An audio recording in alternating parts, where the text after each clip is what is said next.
Hello, I'm Debs, and this is Debs Made This. Welcome, this is Friday Sews. I'm slightly dishevelled, as usual, because I'm in the middle of my spring-summer wardrobe edit palaver. So this is Friday Sews. Thanks, as usual, to Jen for launching Friday Sews, and please go onto YouTube and check out the hashtag so you can see all the people making around the world. So this is a bit of an update. So you can see behind me, these are my maybe pile, and I'm just recording, having done the edit, my thoughts around my maybe pile. Even May has started, there are pictures galore flooding Instagram, which is really nice, and many more people besides having a look at the clothes they wear and trying to assess and improve their relationship with their handmade wardrobe, which is a lovely thing to see.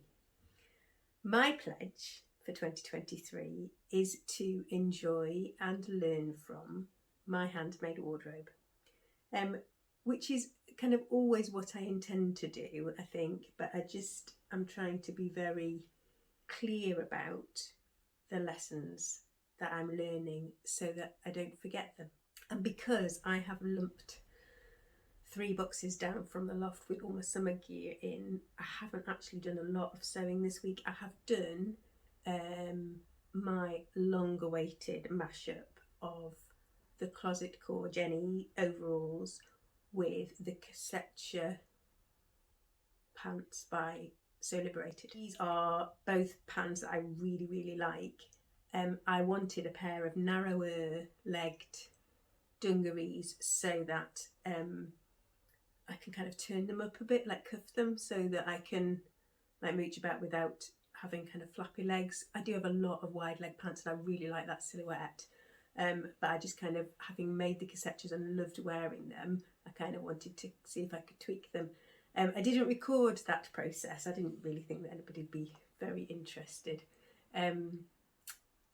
But when I was doing it, I was like, it is quite interesting how you decide which lines to follow and then how to adjust things. So there was quite a lot of tweaking and adjustment and kind of winging it a bit. But what I've ended up with is something that I'm really pleased about. So I will put a picture here. I'm trying to remember which way my camera's set up this time. Put a picture here so that you can see them. I really like them, so much so that when I was doing all my tops review, everything was tried on with those to see whether it went with the dungarees. That was like the first test. If it didn't pass does it go with my new shiny dungarees? That wasn't getting through the first filter. Today I am not wearing anything new. I am wearing my Sally jumpsuit, which is a Closet Core pattern that I have made several times. This version has cuffs around the wide leg, and it's made in a bamboo jersey, so it's really comfortable, and I love it. As I said, most of my week has been taken up with lots of kind of complicated family things happening, but also trying to get things down. I'm not going to spin you around. I might, if you want to go over and watch the wardrobe edit, you'll see what the rest of the dining room currently looks like as I try and work my way through this, being interrupted by all the other things that need to happen. I'm on with it. I've started and made a start. I have been through every item of summer clothes that I own. They have all been tried on and I have an idea about what's happening to each of them, so which is not bad going considering if you could see how much wardrobe I have. Oh, I did make something else this week. I made a new dog bag. Hang on. Here's the state of this. It is like in active use. So this is a variation of a bag that I did before called Fibre Mood, called the Etta. So that's where I started, and then I have, how did somebody put it, organically grown my pattern from there. So this is what I have. So it's essentially is a bum bag or a fanny pack, I think the Americans call it, which always makes me giggle slightly. I have supersized this, added some pockets, and changed the shape a little bit to fit me. I have got an adjustable clip fastening, which means that I can actually wear it around my waist if I want to, but most of the time it's worn kind of a la. It has enough space in it, so the puppy is now 10 months old. I will insert a current picture. And he's calming down a little bit, but he still often needs to be on a long lead rather than free roaming because he wants to go to say hello to everybody, which is fine if they want to say hello to him. he doesn't really understand that people might be grumpy and might not want to say hello to a very bouncy puppy. But never mind. So, but there is enough room in here for a long lead, for a squeaky ball, for poo bags and treats and all of those things. And I have like a little stretchy treats pocket. So this is the remnant of the dungaree fabric. And then I had some other bits and pieces of denim that have just been kicking about for forever. The last one I lined with waterproof. I haven't done that with this yet, but mostly because I thought I might put an extra pocket in for my phone in the back. There is an extra clip, where's it gone, which I've put on the wrong way around, so I'm going to have to take it off, which my plan is to then add another bag that I can store other things in. So again, a waterproof bag with a tie wrap with a hook on it that goes onto here that I can take off and remove. So yes, that's prototype number 2. The bits and pieces of denim that have just been kicking about for forever. There is something very satisfying about being able to use up all scraps of a piece of fabric, like, and come out with like really useful things out of it. A couple of pieces of fabric to show you, although there's 3 others that have arrived, but they're for part of a birthday plan, so I shall show you those at a later date. But the 2 that arrived, one arrived this morning. So this is from Fabric Godmother and is their new viscose jersey dead stock, which I bought immediately after they showed it.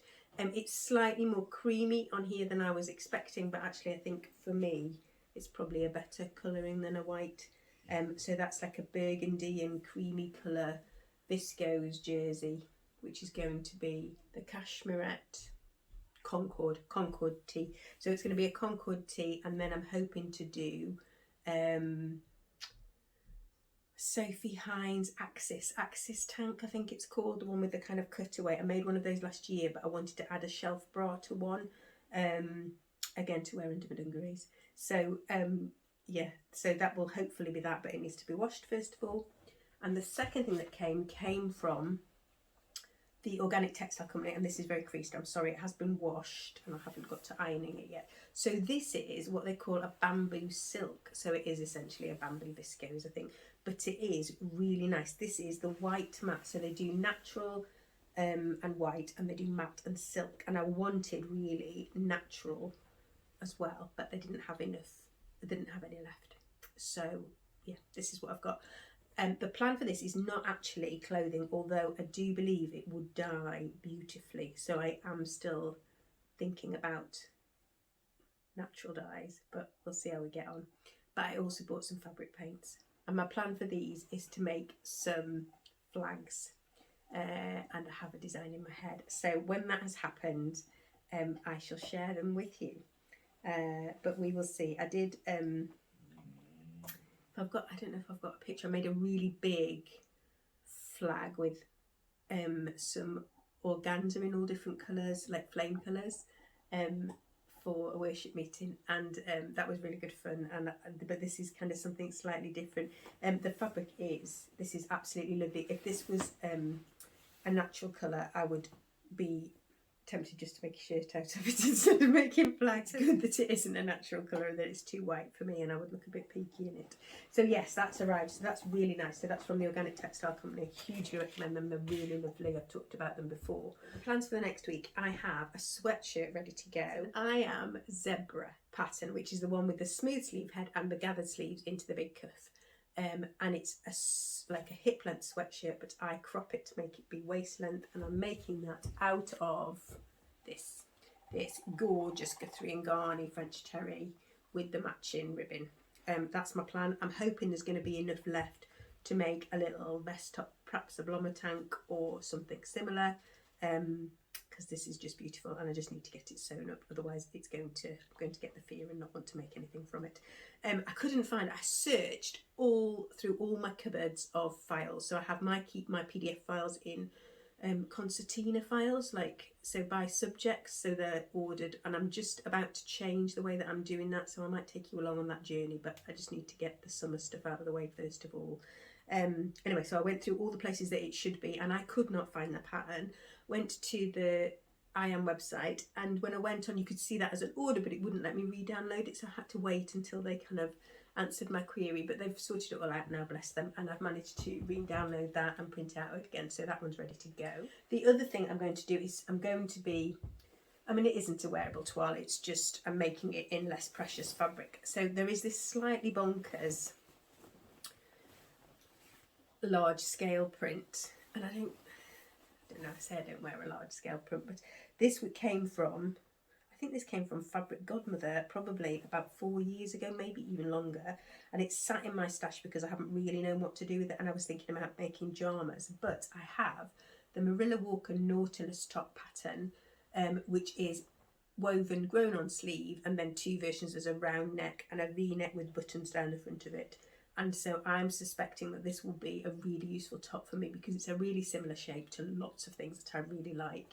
I just don't know what the sizing is going to be like on it. So I'm going to make it in this to start with, and then it's fine. I suspect this might be one of those things that I get halfway through and then I really like it, and then I'm petrified of doing it wrong, but we'll see. So that pattern came from her zine. She does like a sewing magazine, and I downloaded this version rather than getting, I've got a physical copy of some of the other ones, but this one I downloaded the PDF pattern and the electronic version of the magazine, but I don't like it as much. I like having like a physical magazine thing. It is a very lovely thing though. She makes a very beautiful little item. So have a look at her Etsy store. As usual, everything that I talk about I'll link in the description box down below, so if you go onto the 3 dots at the bottom of the screen, you'll be able to see those things. I think you will know how to do that now. And for the rest of the plans, you'll just have to wait and see. I am trying to be fairly intentional about making, because when I got down all of those boxes, it became very apparent that actually I don't need any summer clothes at all, really, apart from some t-shirts and some vest tops, just because they're the things that I've obviously worn, and they are, some of them looking very tired, and definitely some pyjamas. There was something else. I knew there was something else. I should pop this on. So this, I'm going to do this without knocking the mic, is almost complete. This is the Liliana vest by Vicky Sews. And this is my wearable toile, which is not quite wearable currently. A waistcoat to wear with nothing underneath it, so you wear it like in a kind of evening styly, because that's obviously what I need. This was originally part of my plan to wear for a night out, and I didn't get it made, or I didn't go with that as the plan, so it didn't quite get finished. But all it actually needs is buttonholes. Not that I'll probably wear it buttoned up. I think I'm likely now to wear it over a shirt, just as a kind of layer, and it needs the little whatever that calls, like a sliding bar thing to go at the back, and that's all that needs to happen. I have a fancy pants faff, which will definitely do the buttonholes without a problem, even in all those layers of fabric, and I didn't quite do the welt pockets the way they were supposed to be done. I've done them in a kind of Deb stripe styly, but no, that's what it's about. It's all practice, isn't it? This is a really nice pattern. The instructions are in parts a little bit confusing, perhaps just because I've never made a waistcoat before. The seam allowance is 1 centimetre, which doesn't then give you a lot of wriggle room. But yes, I think, I'm not really an unfinished objects kind of a person. I like to finish a project before I move on to the next one, so it's unusual for something to sit around that's not completed unless I've fallen out of love with it, which is what happened to this a little bit. But never mind, I shall finish it by putting the buttonholes, and I'll show you it modelled with my plans, my a few outfit variations the next time that I do one of these videos. So I think that's it from me. If I've managed to finish part 1 of the spring summer Great Wardrobe edit, then I shall link that above, and if I haven't, then I shall sneak back in, as is my wont. Later on, when I have done it, I'll add it, so it will look like I've beautifully finished that project, which has been planned to be done for about 3 weeks, but there you go, never mind. Right, wherever you are in the world, I hope you are finding time to rest and replenish, and that you're managing to get some making done if that's something that brings you joy. And I think that's it from me. So take care, and bye-bye for now.